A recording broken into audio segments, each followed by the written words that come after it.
Hola queridos amigos, el día 1 de julio se conmemora un aniversario más de la Batalla del Caney, en Santiago de Cuba, ocurrida en 1898 en el marco de la Guerra Hispanoamericana, conflicto que puso fin a la soberanía española sobre la isla de Cuba. En aquella batalla murió el general español Joaquín Vara del Rey, uno de los dos generales españoles fallecidos en combate durante la Guerra de Cuba. El otro fue Fidel Alonso Santosildes, quien cayó en la batalla de Peralejo, sobre la cual tengo también un vídeo en mi canal y les dejaré el enlace al final de este vídeo y en la descripción por si desean profundizar en aquel episodio.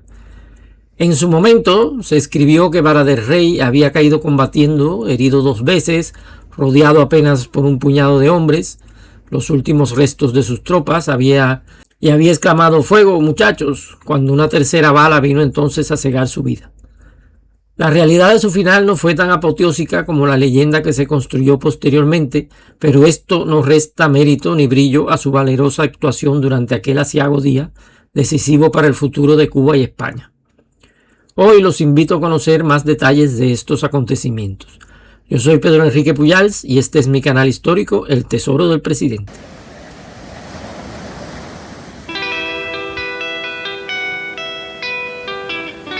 Antes de entrar en materia, quiero agradecer sinceramente a los amigos que han apoyado mi labor usando la opción Supergracias. Su aporte es valiosísimo para mí y me ayuda a mantener este canal en activo, investigando y creando más contenido que sé que muchos de ustedes disfrutan y valoran. Muchísimas gracias.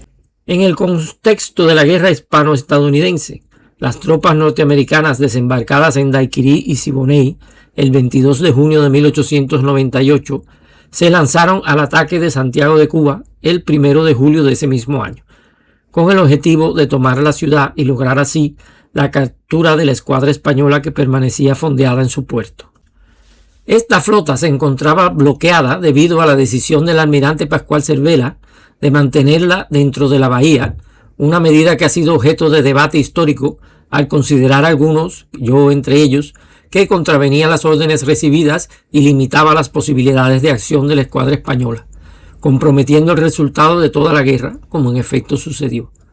Te dejo también un enlace a un vídeo al respecto al final y en la descripción. El asalto, que debía ser definitivo para la toma de Santiago de Cuba, comenzó aquella mañana con ataques simultáneos contra las posiciones defensivas españolas establecidas en los alrededores de la ciudad. El avance norteamericano se desarrollaría en 3 direcciones principales. Al norte, sobre el Caney, un pequeño poblado fortificado cuya defensa tenía como objetivo impedir que las fuerzas españolas allí desplegadas pudieran atacar el flanco derecho del avance principal estadounidense. Esta operación estaría dirigida por el general Henry Ware Lawton. Por el sur se realizaría un ataque contra el fuerte de Aguadores, situado en la costa. Allí las fuerzas norteamericanas avanzarían siguiendo el litoral desde sus puntos de desembarco en Juraguá y Siboney, contando además con el apoyo de la artillería naval. El objetivo de esta acción era controlar las alturas que dominaban la entrada de la bahía y neutralizar las baterías costeras españolas que impedían la aproximación de los barcos estadounidenses, asegurando así el bloqueo definitivo de la escuadra de Cervera. Mientras tanto, el ataque principal se dirigiría por el centro contra la Loma de San Juan, situada en el camino que conducía directamente desde Siboney hasta Santiago de Cuba. Esta operación sería encabezada por el comandante en jefe del ejército norteamericano, el general William Shafter. Hay que señalar que el objetivo supremo de todo este plan militar era la captura de la escuadra de Cervera. La ciudad de Santiago de Cuba, con escasa artillería, pocos efectivos y limitados víveres, constituía un objetivo secundario, aunque imprescindible para alcanzar el verdadero propósito de la campaña, que era apoderarse de los barcos españoles. Tengo también un vídeo en mi canal dedicado a la batalla de San Juan, que les recomiendo si desean profundizar este tema. Les dejaré el enlace al final del vídeo y en la descripción. El pueblo del Caney, situado a unos 6 kilómetros de Santiago de Cuba, en el camino hacia el puerto montañoso del Escandel, era por entonces un pequeño caserío organizado alrededor de una plaza principal, donde se encontraban la iglesia y la comandancia militar. Antes de continuar, vale la pena explicar el significado de su nombre. La palabra caney significa la casa del jefe o del cacique de la tribu en la antigua lengua de los indígenas taínos de Cuba. El caney tradicional era una construcción elaborada con yaguas y cubierta con techo de guano, materiales obtenidos principalmente de la palma real. Su planta era generalmente circular, a diferencia del bohío, otra vivienda construida con materiales similares por los indios, pero de planta cuadrada, que era donde vivían los simples comunes de la tribu. Las defensas que rodeaban el caney estaban constituidas por 6 fortines de madera, estructuras que podían resultar eficaces para proteger el poblado frente a los ataques de las fuerzas irregulares de los insurrectos cubanos, pero que tenían una utilidad muy limitada frente a un ejército regular equipado con artillería.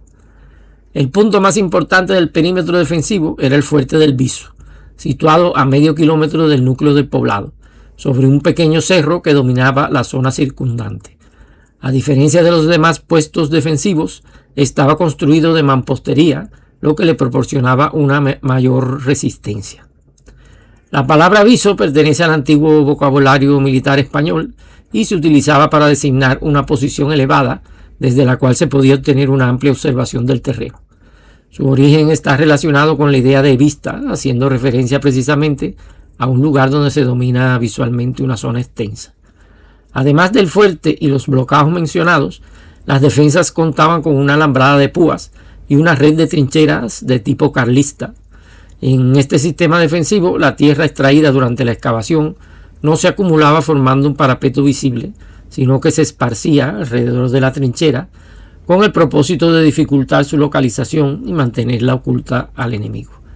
Con este sistema y los fusiles Mauser de pólvora sin humo, era verdaderamente difícil localizar a los tiradores españoles.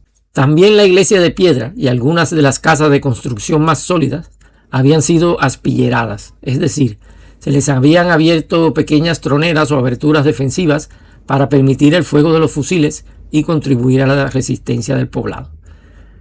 La misión encomendada al general Joaquín Vara del Rey en el Caney era proteger 2 puntos estratégicos fundamentales: la represa de Cuavitas, que suministraba agua a la ciudad de Santiago de Cuba, y la línea férrea que comunicaba Santiago con varios poblados cercanos. El general Linares, comandante de todas las fuerzas españolas en Santiago de Cuba, ordenó a Vara del Rey defender la posición con 3 compañías del batallón Constitución número 29 y una compañía de guerrillas de a pie. A estas fuerzas se sumaban los aproximadamente 100 hombres que ya componían la guarnición del poblado. En total, la defensa del Caney estaría formada por una fuerza aproximada de entre 500 y 550 hombres.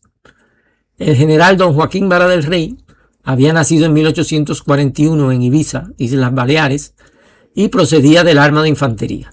Había obtenido el empleo de general de brigada en julio de 1897 como reconocimiento a su actuación en la batalla de la Loma del Gato, donde las fuerzas españolas dieron muerte al cabecilla rebelde José Maceo. Debido a su destacada actuación en aquella operación fue promovido al generalato. El ataque norteamericano contra el Caney fue encomendado por su parte, como ya hemos mencionado, al general Lawton, quien estaba al mando de la segunda división del cuerpo expedicionario estadounidense. A sus fuerzas se sumaba una brigada independiente comandada por el general John C. Bates, que constituía la reserva, además del apoyo de una batería de campaña formada por 4 cañones de 81 milímetros bajo el mando del capitán Capron. Los mandos norteamericanos calculaban que toda la operación podía resolverse en aproximadamente 2 horas, tras lo cual las tropas de Lawton deberían desplazarse para reforzar la dirección principal del ataque contra Santiago de Cuba, en la zona de la Loma de San Juan. Lawton desplegó sus fuerzas formando un amplio semicírculo alrededor del poblado, principalmente por el sur, con la intención de aislar el Caney de Santiago de Cuba e impedir cualquier posibilidad de apoyo o de retirada. Mientras tanto, la brigada independiente del general Bates permanecería como fuerza de reserva.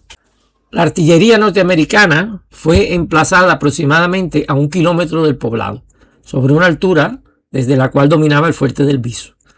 Estas posiciones estaban protegidas por unidades de caballería y un regimiento de infantería. Los cañones comenzaron el fuego a las 6:30 de la mañana, aquel 1 de julio, mientras las tropas estadounidenses todavía se encontraban desplegándose en el terreno. A las 7 de la mañana comenzó el ataque de 2 brigadas norteamericanas, compuestas por cerca de 4.000 hombres. Los mandos estadounidenses consideraban que esta fuerza sería suficiente para tomar rápidamente la posición. Sin embargo, la eficacia del fuego de los fusiles Mauser españoles sorprendió a los atacantes.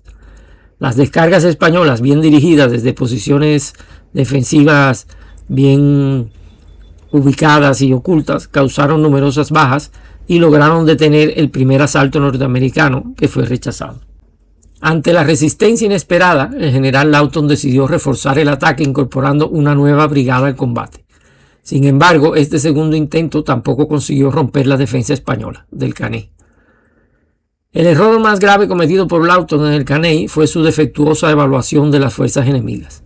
Incluso después de haber realizado personalmente un reconocimiento del terreno que había revelado la profundidad y solidez de las defensas españolas, continuó subestimando a su adversario. Este error tendría un elevado coste para los hombres de la división de Lawton, especialmente para la brigada del general Chaffee. La experiencia de muchos de los mandos militares norteamericanos provenía de la ya lejana guerra civil estadounidense o de las campañas contra los pueblos indígenas. Desde entonces se habían producido importantes avances en el armamento, tácticas y doctrina militar. Sin embargo, buena parte de los oficiales que ocupaban los puestos de mayor responsabilidad en el ejército de Estados Unidos en esa fecha no habían evolucionado al mismo ritmo que esos cambios.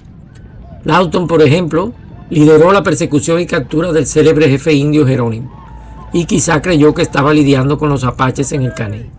Su jefe de artillería, Eileen Capron, había dirigido la artillería en la conocida masacre de indios de Wounded Knee, y en el Caney su puntería dejó mucho que desear. Y el jefe del 5º Cuerpo Expedicionario que desembarcó en Santiago, el general William Rufus Chester, durante la Guerra Civil recibió la máxima condecoración de Estados Unidos, la Medalla de Honor del Congreso, y en las guerras indias recibió el apodo de Pecos Bill. A diferencia de los indios americanos, los defensores del Caney eran soldados profesionales, duros, determinados y valientes, y bien dirigidos por un jefe experimentado como el general Joaquín Vara del Rey, quien demostró ser un adversario formidable. La batalla se prolongaba, ya eran aproximadamente las 2 de la tarde, y Lawton comenzaba a recibir continuos mensajes del general Shafter, quien encontraba una fuerte resistencia en la zona de San Juan y solicitaba que abandonara el ataque contra el Caney y acudiera en su apoyo. Sin embargo, Lawton no quería que se le escapase la victoria, que consideraba cercana. Ordenó entonces un cese momentáneo del fuego para reorganizar sus tropas, incorporó al asalto la última brigada que le quedaba en la reserva y tomó una medida que a la postre fue crucial. Ordenó adelantar la posición de la artillería, que hasta ese momento había tenido una participación limitada, hasta unos 500 metros del poblado, aumentando considerablemente su eficacia. Mientras tanto, en el bando español, se interpretó la interrupción del fuego norteamericano como una retirada. Vara del Rey envió un parte telefónico al general Linares, informando que el enemigo había sido rechazado, con numerosas bajas vistas en sus densas formaciones y estimando las propias en unos 70 hombres. Linares, al conocer este resultado, felicitó calurosamente al bizarro general y a las aguerridas tropas a sus órdenes. Pero alrededor de las 3 de la tarde, las fuerzas norteamericanas reanudaron el ataque contra el Caney, concentrando esta vez su artillería sobre el fuerte del Viso. Esta vez los proyectiles de los cañones abrieron agujeros en las paredes de piedra y los soldados americanos se lanzaron con gran ímpetu al ataque, apoderándose de la posición tras superar a los escasos defensores que aún quedaban en el pequeño fuerte. Desde el Viso, los atacantes dominaban completamente el poblado del Caney, convirtiendo la defensa española en una situación prácticamente insostenible. A pesar de ello, los soldados españoles continuaron combatiendo en las calles del pueblo hasta aproximadamente las 5 de la tarde, cuando al fin los norteamericanos lograron entrar en el poblado. Luego de que los españoles ordenaran la retirada de las fuerzas que le quedaban y después de consumir prácticamente todo el parque, consistente en 150 tiros por cada Mauser. Solo 100 hombres lograron llegar a Santiago, conducidos por el teniente coronel Puñet. La bibliografía tradicional cuantifica entre muertos y heridos las bajas de los contendientes en 441 norteamericanos y 235 españoles, que además tuvieron 120 prisioneros, y la importante baja del general Vara del Rey, que sucumbió en el combate. Los hechos de la muerte de Vara del Rey, según he podido averiguar y según investigaciones realizadas en varias épocas por diferentes especialistas, la muerte de Vara del Rey sucedió de este modo. En los momentos de la tregua del mediodía, el general Vara del Rey se dirigió a su residencia, que estaba en una casa muy próxima a la comandancia militar, para comer. Estando dentro de la casa, al escuchar el tiroteo que indicaba el reinicio del combate, se levantó de la mesa y, armado, salió al portal. Estos portales eran muy grandes, que abarcaban toda la fachada de la casa, como es tradicional para esa época, y eran techados para proteger del fuerte sol tropical. Entonces una bala le atravesó ambas piernas. Seguramente sería una bala perdida desde el tiroteo en el viso, que estaba relativamente cerca. Cuando le preguntaron qué sintió, respondió: como una picada de mosquito. Fue tratado en el hospital, pero cuando el doctor le dijo que no podría permanecer en pie, delegó el mando de las fuerzas en el teniente coronel Juan Puñet. El brigadier general Vara del Rey fue evacuado en camilla por la vereda de San Miguel de las Lajas, un sendero en la jungla compuesto por rocas planas, lajas, ¿no?, que eran de antiguos flujos volcánicos. Posiblemente intentaba alcanzar el poblado de San Vicente o el de Coavitas, localidades que aún estaban en manos españolas, siguiendo ese camino que parte del Caney hacia el oeste, ya que la dirección a Santiago se encontraba tomada por el enemigo. La comitiva que lo acompañaba cayó en una emboscada muy cerca del pueblo. Fue tiroteada con precisión y por sorpresa, muriendo Vara del Rey de un disparo en la cabeza junto a 5 soldados de su escolta. Existen varias versiones sobre este suceso y el posterior entierro del general. La prensa americana informó que fue sepultado con honores militares. Sin embargo, hay testimonios de testigos oculares, valga la redundancia, que señalan que los 6 cadáveres permanecieron insepultos durante varios días en el lugar donde cayeron, y que después fueron enterrados allí mismo, bajo un frondoso árbol de marañón, conocido en España como anacardo. Una vez concluida la guerra y firmado el armisticio, una comisión española encabezada por el general Valderrama se desplazó a Santiago de Cuba para exhumar los restos de Vara del Rey, labor que llevaron a cabo bajo el mismo árbol de marañón, para posteriormente repatriar los restos a España. En 2008, una comisión interdisciplinaria internacional, integrada por técnicos e investigadores cubanos, españoles, y en la que estaba previsto también la participación de estadounidenses, realizó una recopilación exhaustiva y un análisis crítico de los fondos documentales, cartográficos y fotográficos existentes en sus respectivos países. Asimismo, se contemplaban trabajos de campo sobre el desarrollo de las acciones combativas, la localización de las trincheras y defensas y la posible permanencia de restos de soldados fallecidos en aquel combate, para lo que se emplearían georradares y excavaciones arqueológicas. Por desgracia, el gobierno cubano no autorizó la participación de los investigadores norteamericanos en los trabajos de campo. Uno de los integrantes de la delegación española fue nuestro amigo el doctor Javier Navarro Chueca, quien aquí nos cuenta su experiencia.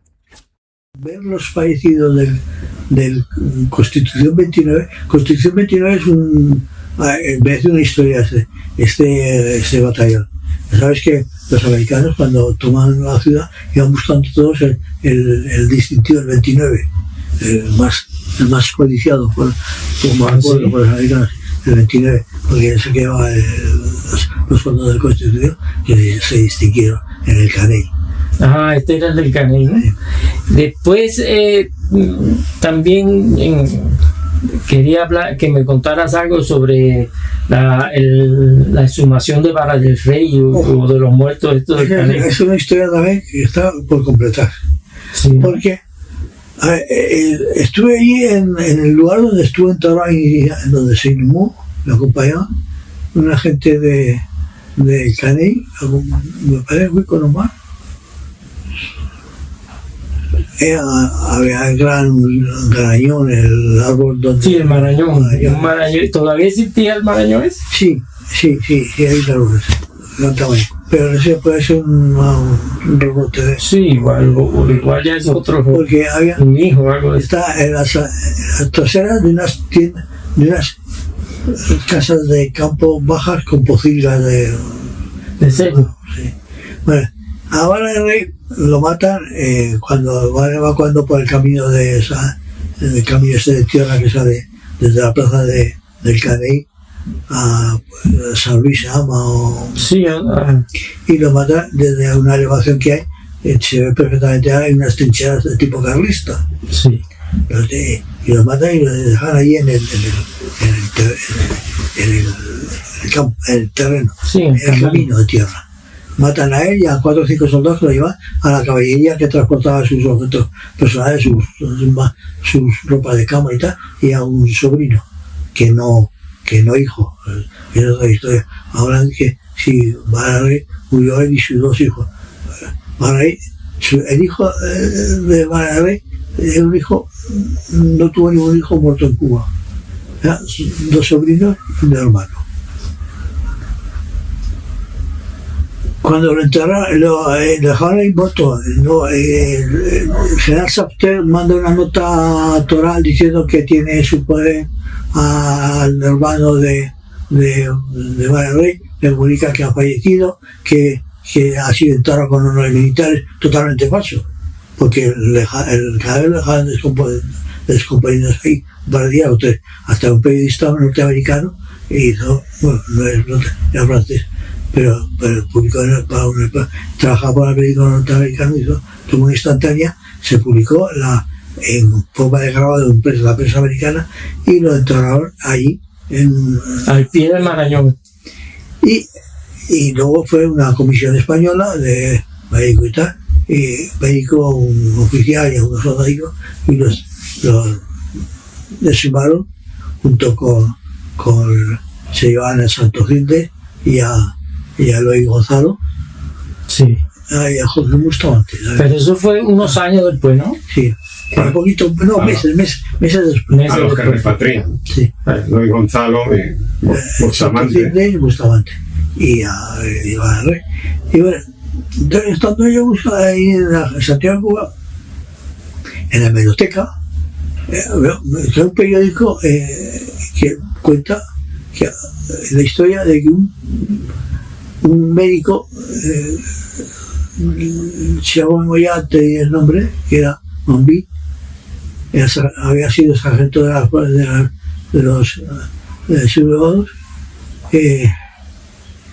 había participado en la exhumación del cuerpo y contestaba a una carta de un soldado español que quería saber la forma que había muerto su general, un antiguo soldado que vivía en Santiago de Cuba. Entonces me dice, al general no lo enterró a nadie, se dejó ahí. Eso de los militares. Nosotros, además, cuando fuimos a excavarlo, se identificó uno por las barbas. Y no estoy seguro que sean todos los huesos de los que se llevan de general. Le dije, posiblemente haya puesto huesos de general del Rey todavía allí, en la zona esa. Sí. Y el resto, puede estar con los que sacarán, los llevarían a Santa Ifigenia y se verán los que estén en el enterramiento que pone el Caney. Sí. Porque creo que todavía hay muchos muertos del Caney enterrados en las trincheras. Sí, igual que en San Juan, ¿no? San Juan también. La versión del historiador y militar español Severo Gómez Núñez, participante directo en los hechos, y de cuyo testimonio se hace eco Emilio Bacardí, refiere que bajo el fuego norteamericano cayeron sucesivamente varios porteadores de la camilla del general hasta que éste fue herido de muerte. El periodista, deja ver si digo bien el nombre, Honore François Laimé, corresponsal de guerra del Journal de Nueva York, cita incluso a un testigo presencial, el sargento Cunningham, quien le proporcionó los detalles de cómo había sucumbido heroicamente el pequeño grupo que acompañaba al general Vara del Rey. Al verse copados por el 22 Regimiento de Massachusetts, esto era un regimiento de voluntarios, habían preferido morir combatiendo antes que rendirse. Allí no se hizo ni un solo prisionero que no estuviese herido. Existe otra versión, según la cual Vara del Rey murió a consecuencia de una emboscada tendida por la caballería cubana al mando del coronel Diegues.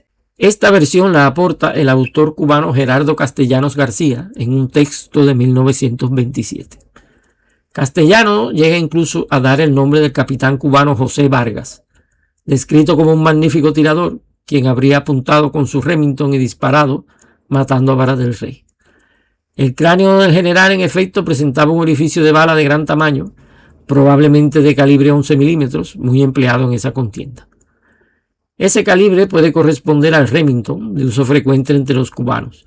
Las tropas regulares estadounidenses y los Rough Riders utilizaron el fusil Crack de calibre 30 y las tropas regulares españolas emplearon el Mauser modelo 1893 de 7 milímetros.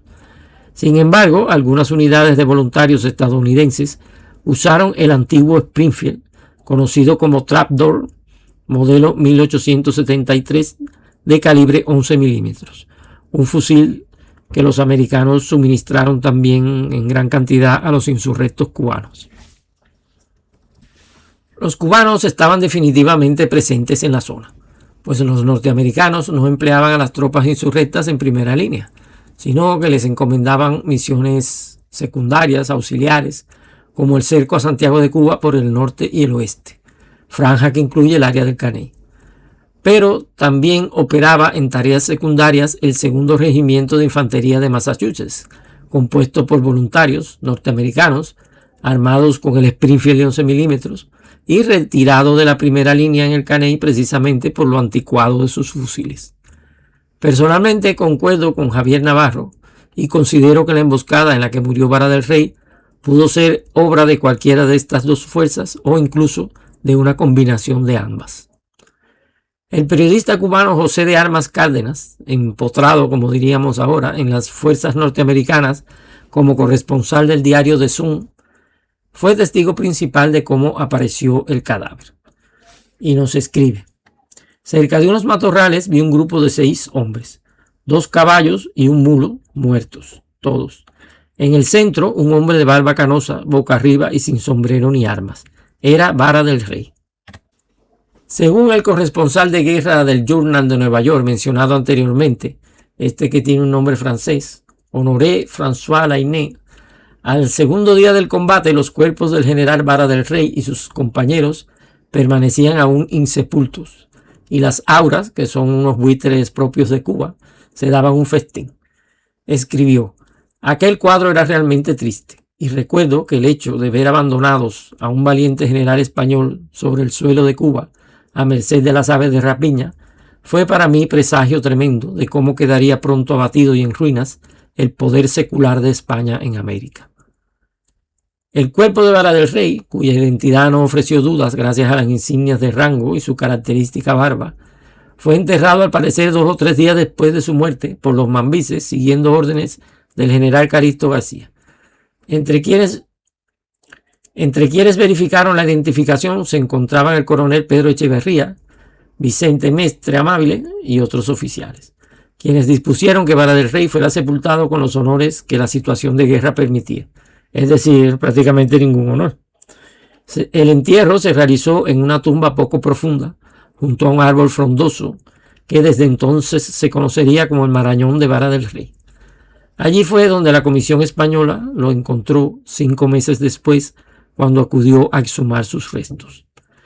El capitán cubano Alberto Plochet y un sargento acompañaron a la comisión que procedió a la exhumación. El cuerpo fue identificado también por sus insignias, todavía quedaban restos de la barba y un orificio de bala de gran calibre, posiblemente Remington, en el cráneo.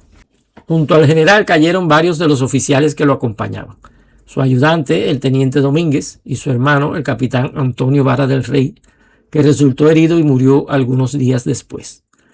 Entre los oficiales estaba también el capitán Romero, comandante militar del Caney, que fue herido en el pecho y logró recuperarse y regresar a España. Ese mismo día moriría además otro miembro de la familia, el segundo teniente Alfredo Vara del Rey, sobrino del general. Entre los oficiales caídos en el Caney figuraba asimismo el teniente de guerrillas Casadevall y Müller. La actuación de Lawton fue elogiada en aquellos días al calor de los acontecimientos bélicos, pero posteriormente fue criticada por analistas militares norteamericanos, cuyos comentarios he recorrido más arriba. O sea, estos comentarios que le dije de la falta de experiencia y de los indios y eso son comentarios hechos por críticos militares norteamericanos. Lawton y su división llegaron a San Juan en la mañana del 2 de julio, una vez finalizada la batalla, pero afortunadamente a tiempo para contribuir a convencer a Shafter de mantener su posición en lugar de retirarse, que era lo que el comandante, que estaba exhausto, enfermo y físicamente agotado, estaba considerando. Él estaba planeando retirarse hasta Siboney.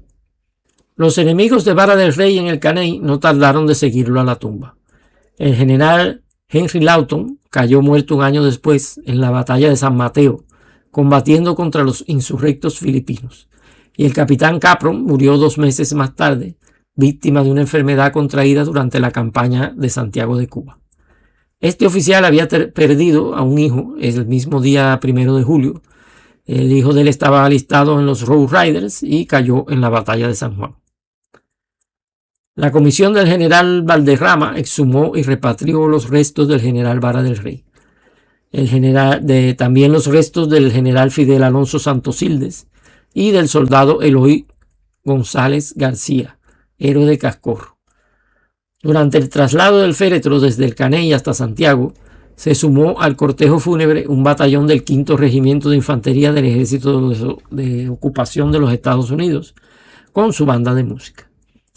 El general Vara del Rey recibió la Cruz Laureada de San Fernando a título póstumo por su heroica actuación en el Caney.